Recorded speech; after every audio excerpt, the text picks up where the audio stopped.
You ready to film another exciting episode of Real Good at Doing Stuff? I can't wait. Gotta be more exciting. I can't wait. Okay, good. There we go.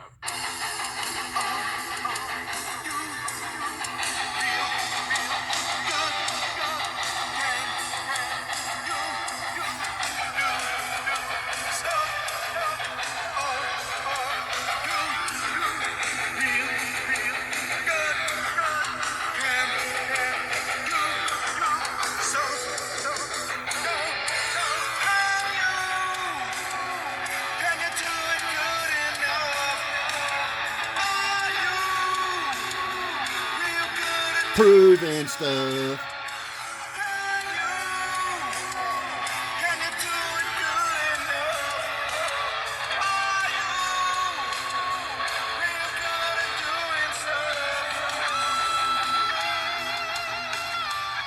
Fuck yeah, sing it, Pete. Hell yeah, that's my buddy. Am I real good at proving stuff? That's my version. He likes my version too. Anyway,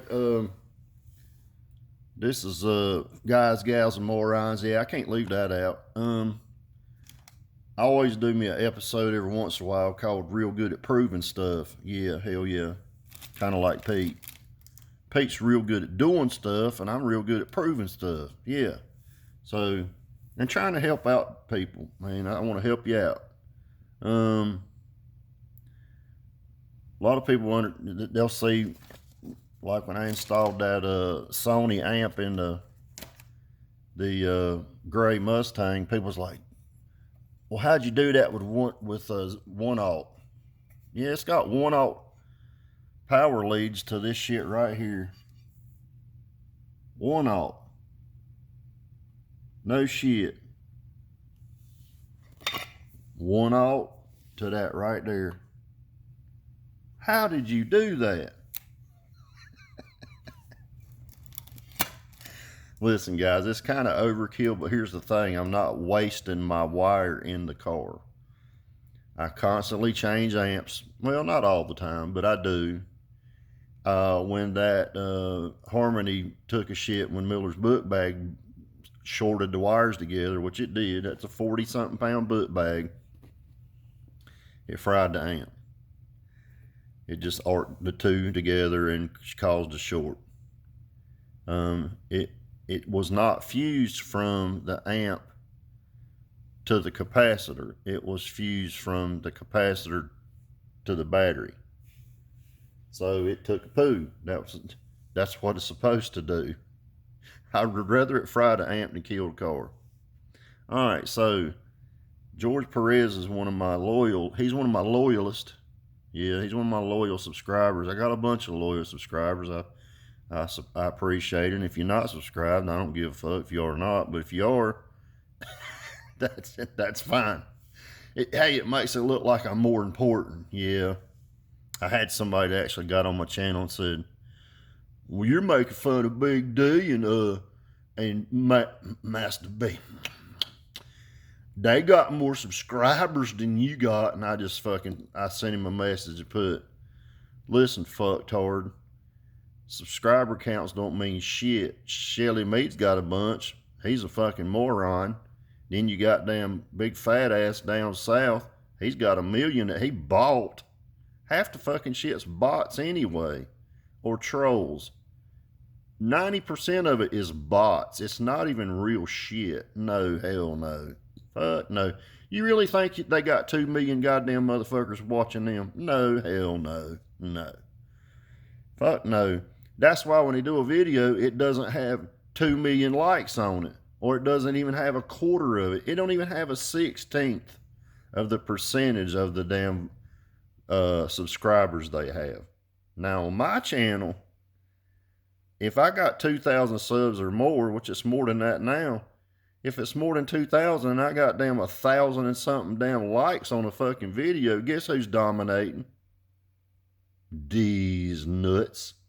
All right, so I'm gonna share something with you.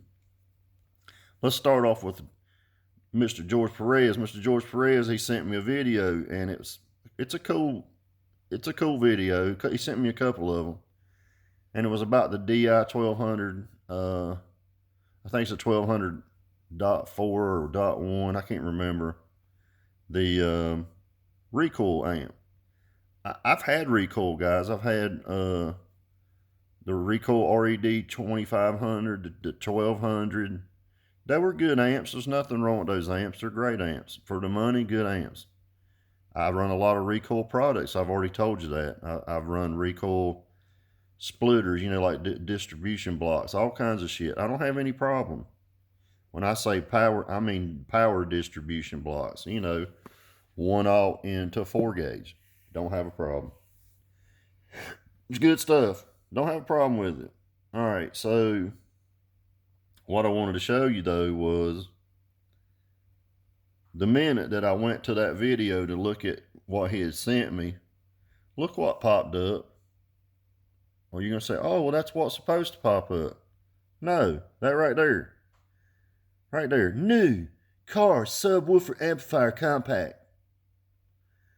This is what popped up when I looked up. When I didn't look this video up. He sent me the link. When the link came across, that's what showed up. That. You know, the one you can't get no more. And no, you cannot get it no more. It's not the same amp. No, when you click that shit, it's going to have black capacitors with less fusing, 25 amp fusing versus 40 amps of fusing. So this has 160 amps of fusing versus 100.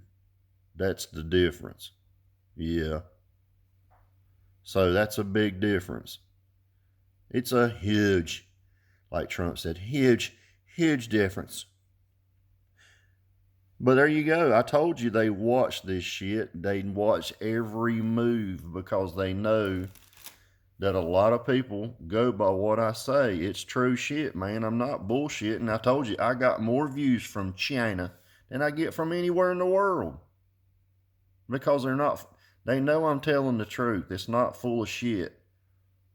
And they respect what I'm doing as far as saying, hey, this is what they do as far as power. They don't know, but they want to know what it does so they can go put it in their car.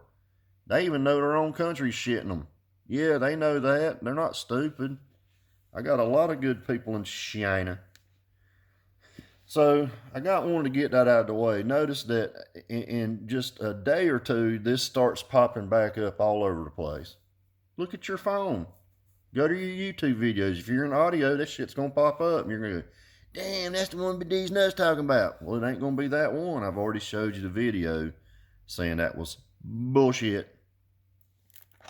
Now, my contact actually called me back and said, or sent me back, she sent me back a message last night. Thank you very much, or something like for the business or whatever, even though it didn't go through. I got my money back. She told me right off the get-go, instead of pulling a bunch of shit, which they'll normally do, it's a true story, they'll try to get you on the hook and go, well, here, this one's close enough. She flat out told me, Deasnutz, if this is not what you want, then we'll give you your money back immediately. All I had to do is screenshot that picture, send it to Alibaba, ask for a refund. I got a refund instantly. And when I say instantly, it was in seconds the money was back in my account. However, if you try to order some shit and the supplier is not on your side with, hey, it's not the right thing, blah, blah, blah, blah, blah, and doesn't say those words, that we will give you your money back, just put in for a refund. If you don't have those words in writing, you're going to bicker back and forth for fucking 2 weeks over who is wrong, who's right, who's going to give up the money.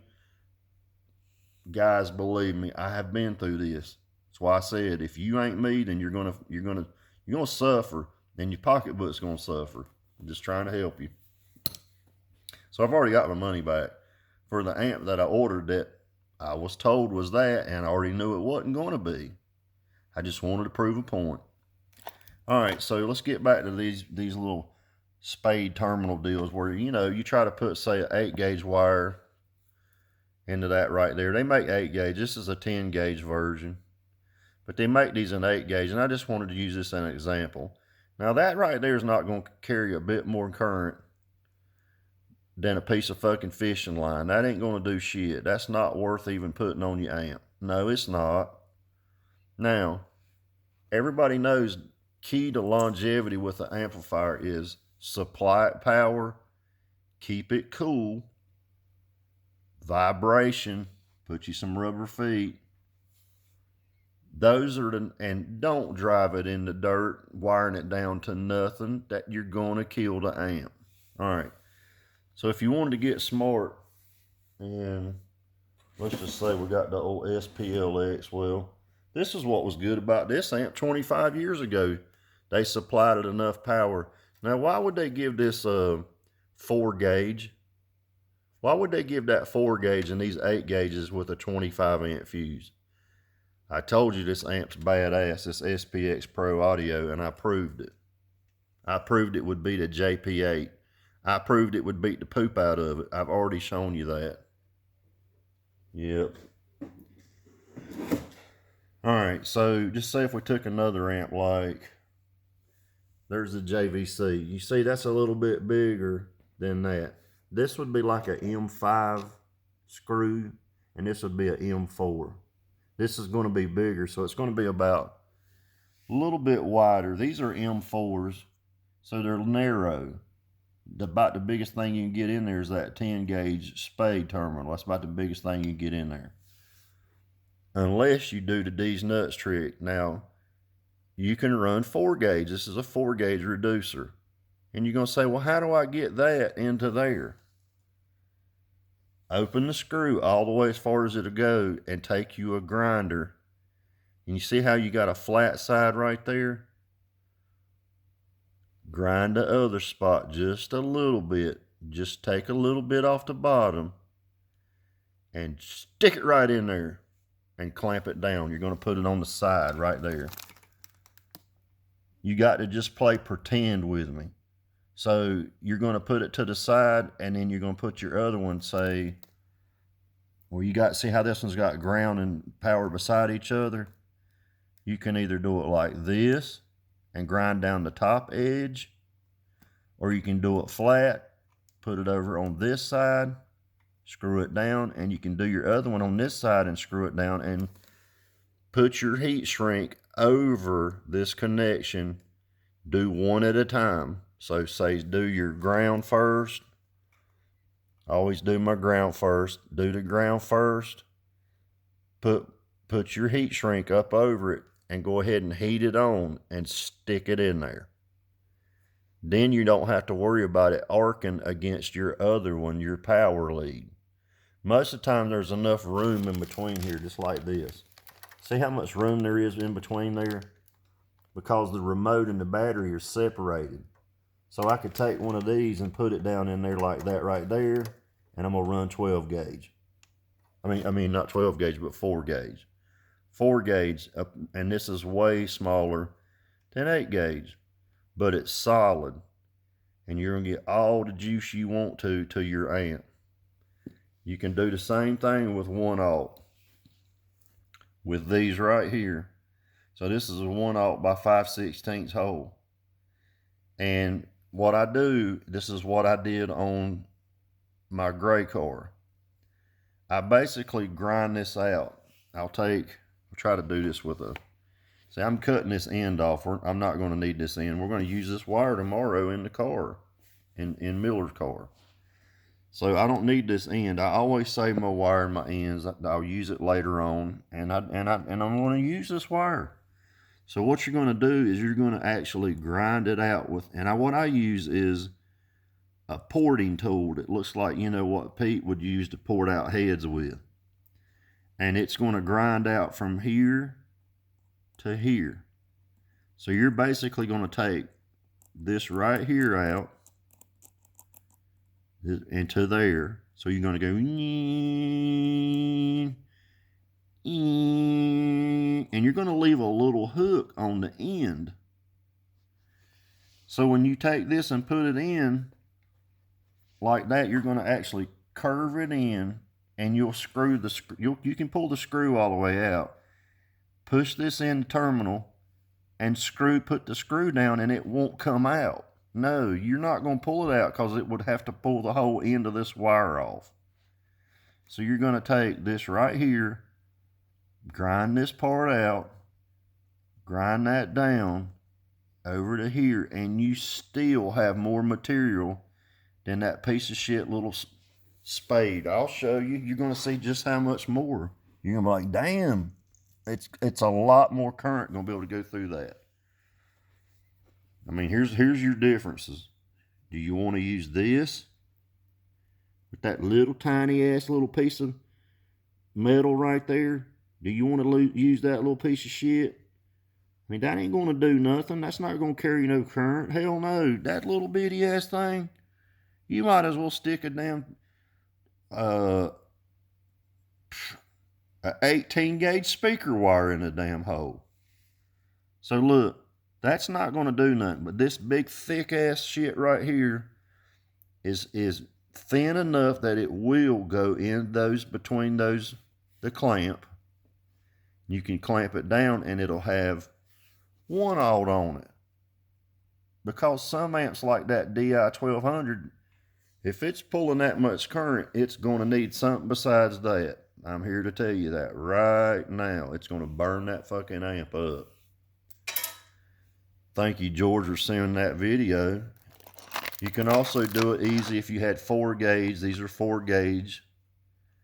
And these are a little bit smaller, and it would be less of a headache. You could probably cut it out with a set of cutters like that and go cut, cut, you know, like this right here. You would take this right here and you would go cut, cut, and stick it in there. And then if you got two that's close together, you just offset it. So you cut one side for one side, and then you cut the other side for the other side, and you screw it down. These are tips from Deasnutz. I'm always going to try to help you. And you've got to understand that the amp needs power, and a little less spade terminal is not going to give you the power that you need to put that amp at full potential. No. Hell no. No, it's not going to happen. You guys take care and have a great day. I hope this helps you out with, if you ever have any problems with getting a bigger wire into a smaller spot. That's how you got to do it. I've been doing this for years and it works great. You guys take care and have a great day. See you. See you.